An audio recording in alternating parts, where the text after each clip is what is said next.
Good morning, student. Myself Preeti Malviya. I start social science from class 8, chapter number 1. Welcome to Kids Club Digital class. I start chapter number 1 from history. Okay, where, when and how. Means यहाँ पर हम modern history पढ़ रहे हैं. 8th standard में हम modern history की study कर रहे हैं. Where, when and how. 6th में हमने एंशियंट हिस्ट्री पढ़ा है. 7th में आप लोगों ने मिडिवल हिस्ट्री पढ़ा है. अब 8th स्टैंडर्ड में आप आए हो तो आपको यहाँ पर मॉडर्न हिस्ट्री का स्टडी करना होगा. ठीक है. So in this chapter we will study about an overview of the 3 periods, changing nomenclature, source of information and overview of the modern period and an outline of the time frame. अब आप लोगों ने आप लोग पिछले 2 सालों से आप लोग पढ़ रहे हो तो आप लोगों को ये मालूम होगा कि हिस्ट्री जो है वो एक पास्ट इवेंट्स की स्टडी है. ये तो हमें मालूम है कि history is the study of the past event और टाइम के अकॉर्डिंग वह चेंज भी हुई है. The changes that have taken place over time, according to time ये चेंज हुआ है. The way of living of our ancestors means हमारे पूर्वजों के रहने का तरीका चेंज हुआ है. Was very different from us, जो कि हमसे बहुत डिफरेंट था. आप कहने का मतलब ये है कि जिस स्थिति में आज हम रह रहे हैं और जिस स्थिति में वो रहते थे, मतलब बहुत अंतर है. हमारे लेवल में और उनके लेवल में बहुत अंतर था. तो ये चेंज हुआ है और टाइम के अकॉर्डिंग हर चीज़ चेंज होती है. In history we study the changes with occur over a long period of time in different aspects of life. और हिस्ट्री में हम यही चीज़ का अध्ययन करेंगे कि हमारे जीवन के विभिन्न पहलुओं में टाइम के अकॉर्डिंग किस प्रकार परिवर्तन हुआ है. Such as social, culture and economic life, है ना. मिलिटरी एंड एडमिनिस्ट्रेटिव एस्पेक्ट, मतलब किस प्रकार हमारी सोशल, कल्चर और इकोनॉमिक लाइफ में चेंज हुआ, किस प्रकार हमारी मिलिट्री और प्रशासनिक पहलुओं में चेंज हुआ है. Scientific, technical and industrial progress किस प्रकार हुई है. Since it is continuous flow of events, और ये क्योंकि एक लगातार घटनाओं का दौर है. From time immemorial to the present, मतलब पुरातन समय से लेकर आज तक का जो प्रेजेंट का समय है वो लगातार चेंजेस हुआ है. It is difficult to divide it into any fix time division, और इसको एक फिक्स टाइम में डिवाइड करना बहुत ही मुश्किल है. However, for the ease of study, हालांकि हमारी स्टडी को हम ईजी करने के लिए हिस्ट्री को हम 3 पीरियड्स में हमने डिवाइड किया है. ये आप लोगों को पहले भी मालूम है. हमने एंशियंट पीरियड, मिडिवल पीरियड और मॉडर्न पीरियड में हमने इसको डिवाइड किया है.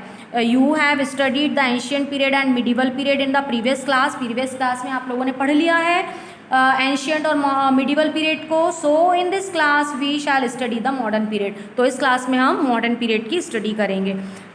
And overview of 3 periods. अब 3 पीरियड्स का हम अवलोकन करते हैं कि वो जो 3 पीरियड्स थे वो किस प्रकार डिवाइड हुए हैं, क्या हुआ उसमें. The 3 periods of history mark a change in the flow of event, means घटनाओं का प्रवाह, बदलाव का तरीका. मीन्स इन 3 पीरियड्स में बहुत सारी जो कि बदलाव को के बारे में बताती है ना, चेंजेस के बारे में हमको जानकारी देती है. This is the reason that these 3 periods are not considered to have started और ended at the same time all over the world. और जैसे कि हमको मालूम है कि यही कारण है कि पूरे वर्ल्ड में ये जो 3 पीरियड्स हैं इनका स्टार्ट होना और इनका एंड होना ये सेम नहीं है. For example, the historian considered that the modern period started in Europe in 15th century. जैसे कि एग्जाम्पल के तौर पे हम लेते हैं कि हिस्टोरियंस बताते हैं ऐसा कि मॉडर्न पीरियड की स्टार्टिंग यूरोप में 15th सेंचुरी में हुई है. Okay, while in India the modern period started in 18th century, परंतु वही चीज़ इंडिया में 18th सेंचुरी में स्टार्ट हुई. This variation in time is due to the fact that different region progress at different paces. और ये जो variation है ये अलग अलग रूप में है और अलग अलग रीजन्स में अलग अलग हुआ है ना. जो भी ये जो वेरिएशंस हुए हैं, ये जो डिफरेंट हुए हैं, ये अलग अलग क्षेत्र में अलग अलग प्रकार से इनकी प्रगति हुई है। The part of the world which progress faster witness industrialisation and modernisation earlier than other parts. अब क्या होता है कि वर्ल्ड के कुछ भागों में प्रोग्रेस जो है, इंडस्ट्रियलाइजेशन है, मॉडर्नाइजेशन है, ये कहीं जल्दी दिखाई देता है, while those part which lag behind in progress, और वहीं पर कुछ पार्ट्स हमारे वर्ल्ड के ऐसे हैं जहाँ पर कि प्रोग्रेस बिल्कुल नहीं है, और यदि प्रोग्रेस है तो वो बहुत धीमी है ना। इस प्रकार अलग अलग प्रोग्रेस होती है। कहीं पर प्रोग्रेस बहुत जल्दी जल्दी हो जाती है, कहीं पर प्रोग्रेस बिल्कुल नहीं होती है, और कहीं प्रोग्रेस जो होती है वो धीरे धीरे होती है, स्लो होती है ना। तो इस प्रकार हम यहाँ पर देखते हैं कि जो हिस्ट्री है वो अलग अलग समय में अलग अलग जगह प्रोग्रेस हुआ है। अब यहाँ पर हम आगे देखते हैं, Y we call the present age as the modern period due to the fact that this period is nearer to us in time। तो इसीलिए हम प्रेजेंट एज को मॉडर्न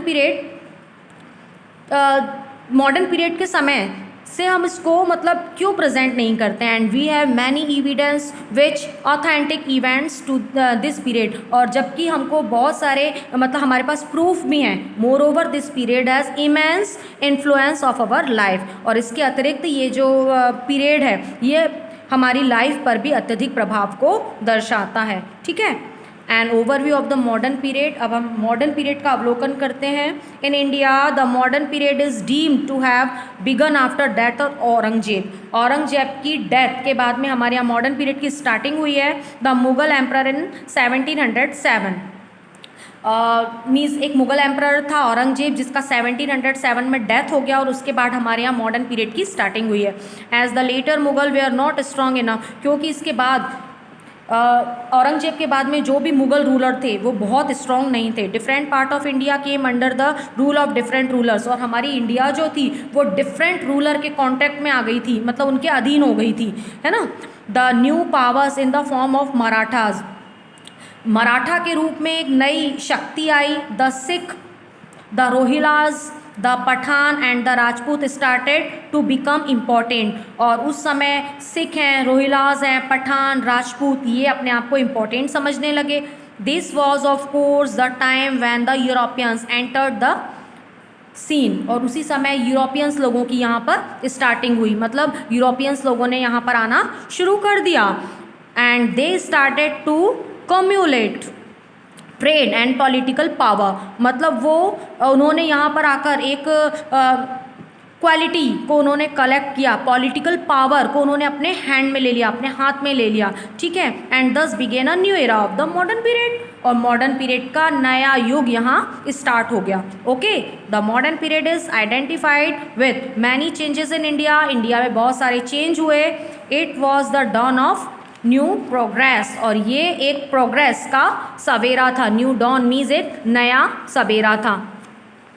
ठीक है, आपको बच्चों समझ में आ रहा है।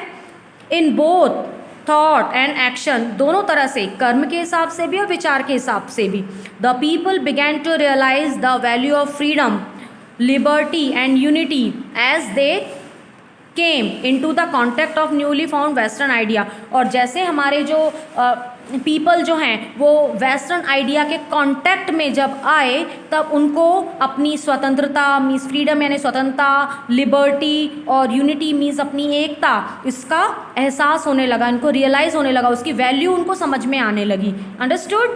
The Indians stood up against the atrocities of the foreign rule, और जो हमारे यहाँ के इंडियंस थे वो फॉरेन रूल के अगेंस्ट थे, and attained freedom. The modern period continue to this date, और मॉडर्न पीरियड इस डेट तक है। But our India with our independence in 1947, परंतु हमारी इंडिया 1947 में इंडिपेंडेंट हो गई। ही अश्योर्ड इन अ न्यू इरा, और एक नए इरा, न्यू इरा मतलब नए युग की स्टार्टिंग हुई। The fruit of which we taste now, और एक ऐसा फल जिसका कि हमने अभी टेस्ट किया। Presently India has attained many accomplishment in diverse field with many more to come, और प्रेजेंटली मतलब वर्तमान समय में भारत ने बहुत सी उपलब्धियों मतलब बहुत सी विविधताओं में भी उपलब्धियों को शामिल किया है, और भी कई आने वाली भी हैं। ओके, अब हम आगे बढ़ते हैं, चेंजिंग नॉमेनक्लेचर पे हम आते हैं, मतलब नाम भी कुछ चेंज हुए हैं टाइम के according. And important development of the period is change in the name of places. India was called Bharatvarsha in the ancient period, ancient period में भारतवर्ष कहा गया इंडिया को। Hindustan in medieval period, medieval period में इसको हिंदुस्तान कहा गया। And India in modern period, modern period में India कहा गया। At present all these three names continue to be used, और ये तीनों नाम आज भी यूज होते हैं। Similarly the names of other places have undergone a change with the time while new towns and city came to be established. Other places की जो नेम है वो भी इसी प्रकार टाइम के अकॉर्डिंग चेंज हुए, है ना, क्योंकि नए टाउन्स और सिटी डेवलप हो गई थी। Such as Dehradun was established by British as their summer resort, summer resort के अकॉर्डिंग ब्रिटिश लोगों ने देहरादून को इस्टेब्लिश किया। Before it was only a small village, और उसके पहले यह केवल एक स्मॉल विलेज था।